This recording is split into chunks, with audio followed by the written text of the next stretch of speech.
Jeg kommer lige fra Neptun, og det er den planet, du skal høre om lige nu. Her har vi vores solsystem med de 8 planeter, og yderst ligger Neptun. Den ligger mindst 4,5 milliarder kilometer væk fra solen. Neptun er opkaldt efter den romerske gud af det samme navn. Og på græsk hed han Poseidon. Neptun blev måske allerede observeret tilbage i 1612 af en mand ved navn Galileo. Han troede på det tidspunkt, at det var en fjern stjerne, fordi det tidspunkt han så den, var den stoppet op. Grunden til at han troede dette var fordi at alle planeter på et eller andet tidspunkt ser ud til at stoppe op og derefter bevæge sig tilbage i forhold til jordens omdrejning. Så hvis den ikke var stoppet op på det tidspunkt Galileo så den, så var den måske allerede opdaget i 1612. Der har været meget diskussion om, hvem der skal have æren for at have fundet planeten i år 1846, for både John Couch Adams og Urban Le Verrier mener begge at skulle have æren for det. Begge astrologer så noget mærkeligt i Uranus' bane og begyndte derefter hver for sig at undersøge det. Det viste sig så, at det var Neptun, og at de begge to havde fundet den. Det endte med, at de begge to fik æren for at have fundet planeten. Og nu skal vi høre om vejrforholdene på Neptun. Værsgo, Martin. Tak skal du have, Arvid.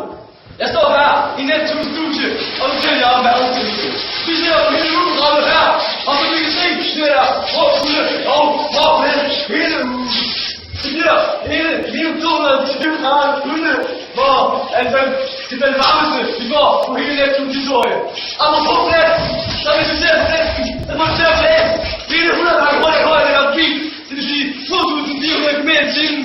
Altså 2 gange lydens hastighed på Neptun hele ugen. Hej du kendt for den, hej du kendt.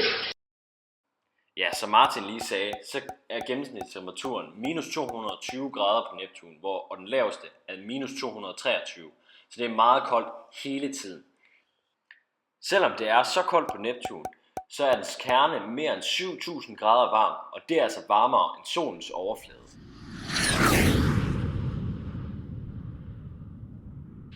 Selve planeten Neptun er ikke blå, det er dens atmosfære bestående af brint, helium og lidt metan, der giver den blå farve. I virkeligheden ved man slet ikke, hvilken farve Neptun er.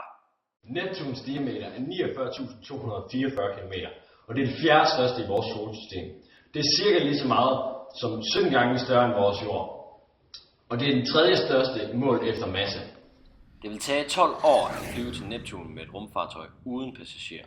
Triton, en af Neptuns 14 måner, er faktisk blevet stjålet fra et andet bælte i vores solsystem, fordi Neptuns tyngdekraft har tiltrukket den. Og som den eneste af Neptuns måner flyver den modsat planetens rotation.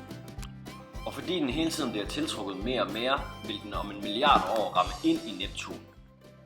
Tak fordi I så med. Nu tager jeg tilbage til Neptun.